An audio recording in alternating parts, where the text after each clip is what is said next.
Kalau sampai masalah pinjol itu ke jalur hukum, nasabah versus pinjol, kira-kira menang mana? Apakah pinjol pasti kalah? Apakah nasabah pasti kalah? Apakah yang menang pinjol? Kita akan bahas di video kali ini. Oke, Assalamualaikum warahmatullahi wabarakatuh. Ini cukup menarik ya, karena kemarin ada yang nanya nih, Bang, kalau sampai masuk masalah persidangan, masalah hukum, kira-kira pinjol pasti menang nggak ya? Kan secara mereka perusahaan. Nasabah harus gimana ya? Apakah kalau memang nggak ada duit, nasabah akan dipenjara? Pasti akan spekulasinya, pemikirannya akan ke arah sana.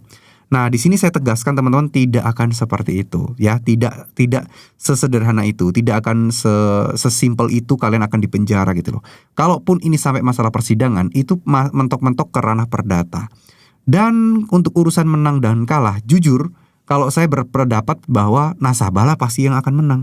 Pinjolnya yang mungkin secara kepentingan ya mereka akan kalah, teman-teman. Kenapa? Karena secara undang-undang kan udah jelas, hukum perdata. Ketika nasabah bersedia untuk membayar utangnya dengan kemampuan mereka dan dengan diusahakan, ya, di kasus perdata, harusnya ini tidak akan terjadi, teman-teman. Harusnya ya pinjol harus menerima. Ya, misal nasabah, saya sanggup akan cicil segini. Nah, disitulah nasabah harus mengungkapkan kesanggupannya untuk membayar dan dicicil berapa. Dan berapapun itu harus dijawab dengan jujur. Kalian harus jabarkan penghasilan kalian, kebutuhan kalian, pembayaran harus diupayakan gitu.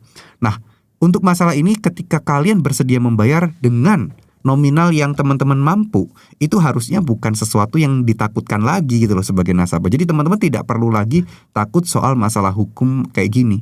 Masalah perdata, ketika kalian tidak ada niatan jahat, ketika kalian bersedia untuk menggantinya, meskipun waktunya agak lama, pasti akan terjadi negosiasi di sana. Cuman ya ada sesuatu hal yang memang tidak dipaksakan, tidak bisa dipaksakan. Dari mana cari uangnya? Iya kan? Dari mana mendapatkan uangnya? Nah, untuk hal itu, insya Allah teman-teman tidak perlu takut. Dan kalau dipikir-pikir lagi, sampai sekarang ini, berapa sih jumlah kasus pinjol yang masuk ke persidangan? Kayaknya hampir nggak pernah terdengar deh. Menurut kalian gimana?